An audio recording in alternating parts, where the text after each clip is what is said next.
Oke, video saya kali ini belajar mengassembling dan mensimulasikan putaran pada shaft yang saling berhubungan.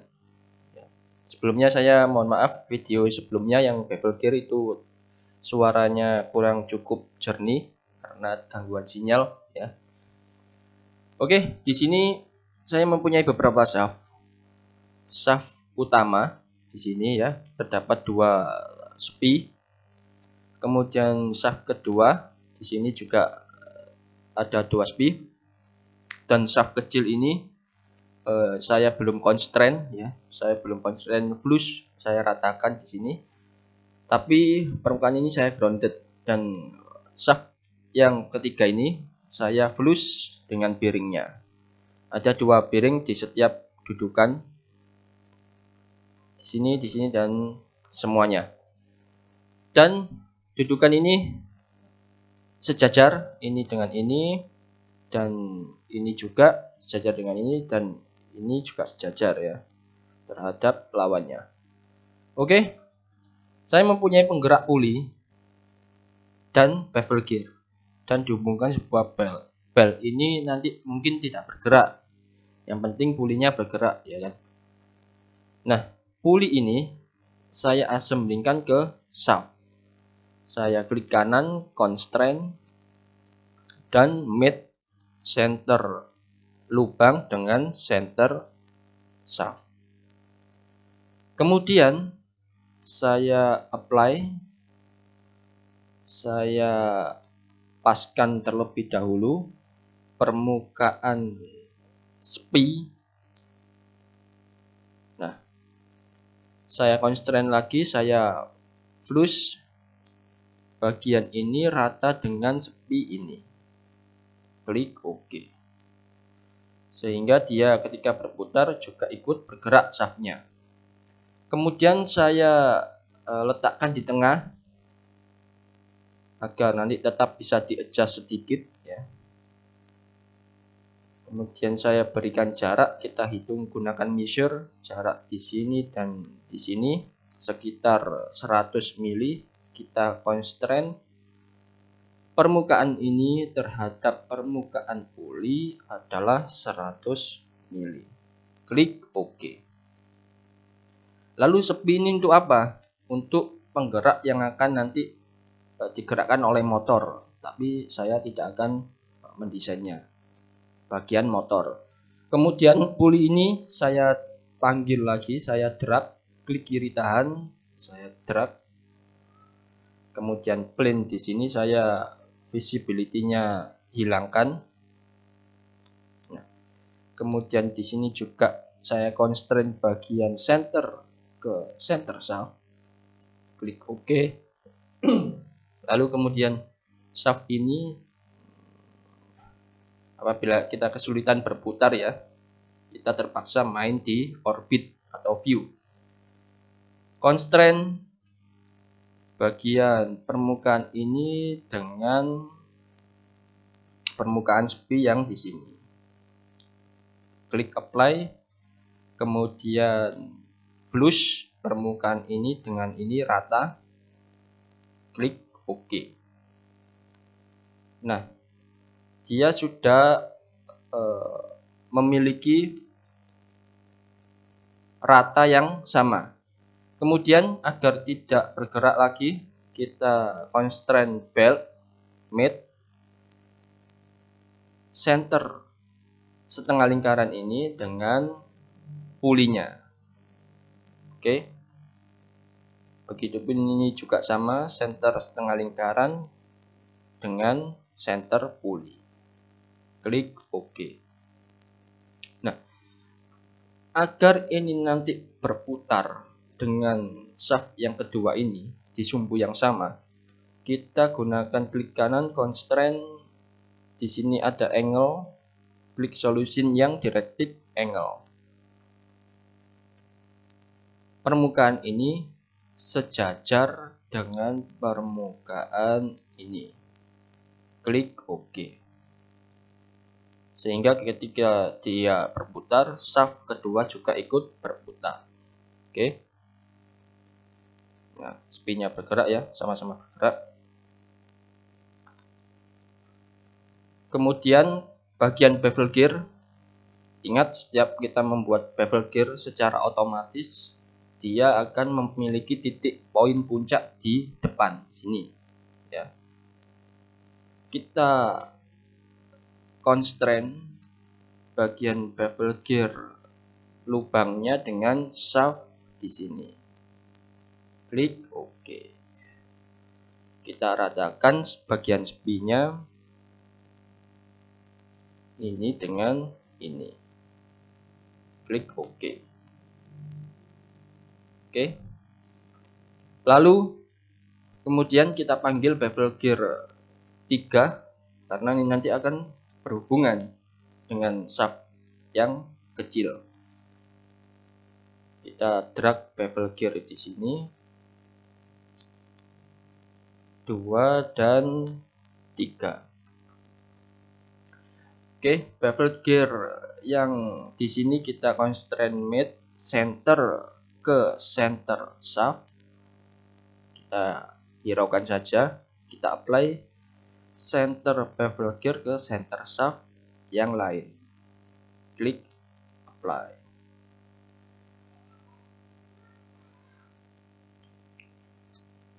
Kemudian kita flush bagian sepi pada bevel gear dengan sepi pada shaft. Apply. Begitupun juga kita balikkan dulu ya. Kita rotary posisinya. Dengan merotary sedikit dia akan langsung menyesuaikan. Nah, kemudian kita constrain flush permukaan spi di sini dan juga di sini. Klik apply. Oke, semua constraint sudah terbentuk. Kita hilangkan plane yang ada pada bevel gear agar tampilannya tidak membingungkan ya.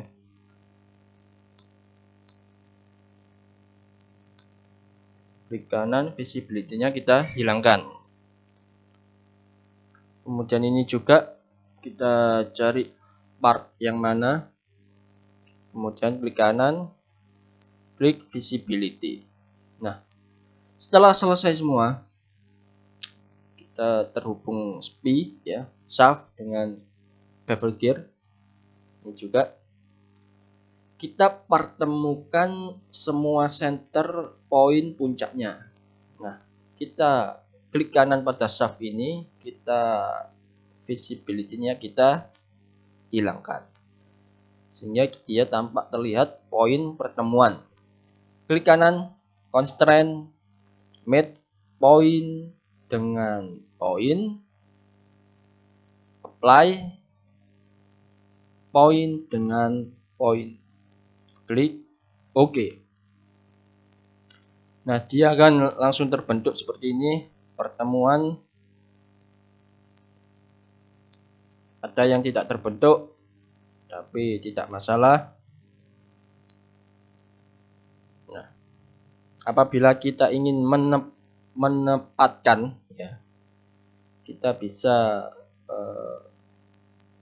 di sini kita visibility-nya kita hilangkan. Kita gunakan rotation yang di sini memutar dengan sumbu poros di luar. Nah, seperti ini. Oke, sudah pas ya. Kemudian kita collapse all, menampilkan menutup semua.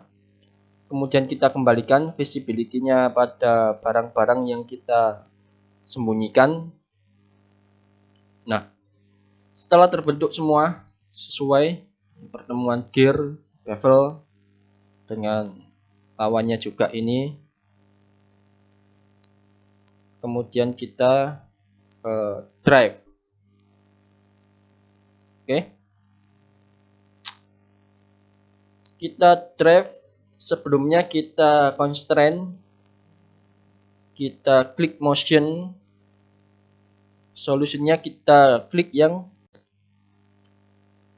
reverse ini, permukaan bevel gear ini dengan ini, klik apply.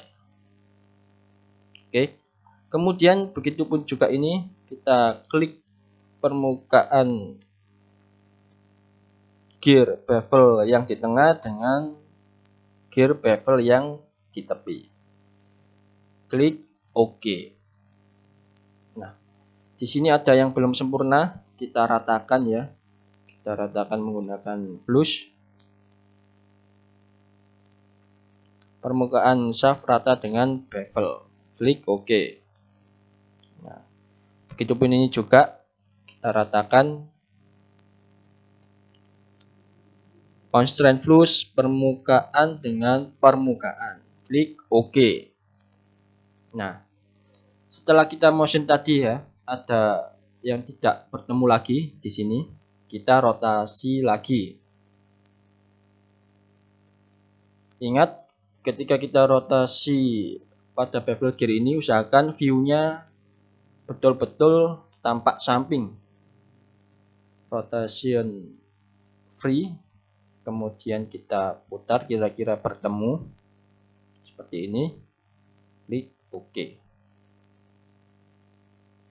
Oke, kita kembalikan pantalan yang kita sembunyikan. Setelah itu kita save. Kemudian, nah, bagian terakhir kita drive. Ingat, yang kita drive adalah bevel gear yang di tengah, merupakan shaft utama ya. Bevel gear ini adalah part yang di bawah, kita geser, klik kiri tahan, geser ke atas, paling atas ya. Nanti agar kita main drive-nya mudah mencari partnya. Oke, berada di paling atas. Kemudian kita constraint atau kita cari dulu ya. Kita klik di sini anak panah bevel gear yang di tengah sini. Klik anak panah, kita cari originnya. Nah, yang kita incar adalah XZ plane. Oke. Kita constraint, kita di sini ada angle, kemudian solusinya directed angle. Kita klik origin pusat, origin yang berada paling atas pada assembling. Klik sumbu XZ plane, dia sudah terlihat origin pusatnya XZ plane pusat. Kemudian klik XZ plane pada gear bevel yang ada di tengah. Di sini sudah kita siapkan tadi, kita klik. Nah, kemudian klik OK. Ingat, dia masih bertemu ya dengan bevel gear sebelah, dengan bevel gear sebelah juga bertemu. Nah, di tahap akhir inilah kita bisa mengedit pada angle untuk drive. Angle di sini seperti biasa kita rename atau kita double klik tapi dengan jarak waktu. Drive gear, kita beri nama tersebut. Enter. Klik kanan, kemudian drive, kemudian startnya di sini kita ganti dengan putaran yang banyak, yaitu 3000 derajat. Kemudian kita play, kita forward. Nah, semuanya berputar dengan sempurna.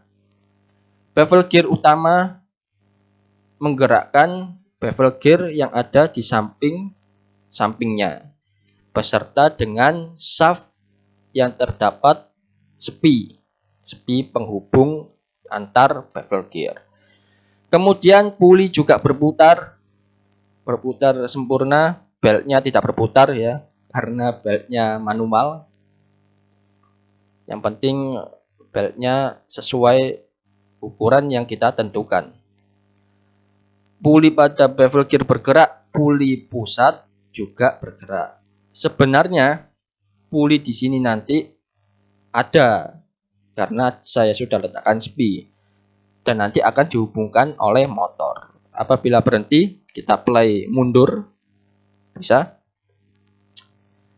Nah, jadi sebenarnya inti penggeraknya adalah di sini ya. Di sini kita beri puli, kemudian ada motornya. Kemudian dia bergerak, menggerakkan puli di sini, puli pada motor yang berhubungan di sini juga menggerakkan puli yang berhubungan dengan bevel gear. Artinya bergerak dengan sempurna. Ingat ya, mengassembling bevel gear harus poin ke poin. Jangan hanya kira-kira. Dan setiap bevel gear harus memiliki adjust. Oleh sebab itu, sepi yang saya berikan pada di permukaan sini harus lebih panjang dari bevel gear agar bisa di-adjust maju mundur. Karena sepresisi apapun part yang kita buat, bevel gear harus tetap bisa di-adjust. Demikian pada video assembling drive dan part-part yang berhubungan langsung penggerak. Semoga video saya kali ini bermanfaat dan terima kasih. Jangan lupa like dan subscribe channel video ini agar kalian dapat update video lainnya dan tentunya menambah ilmu desain kita. Terima kasih.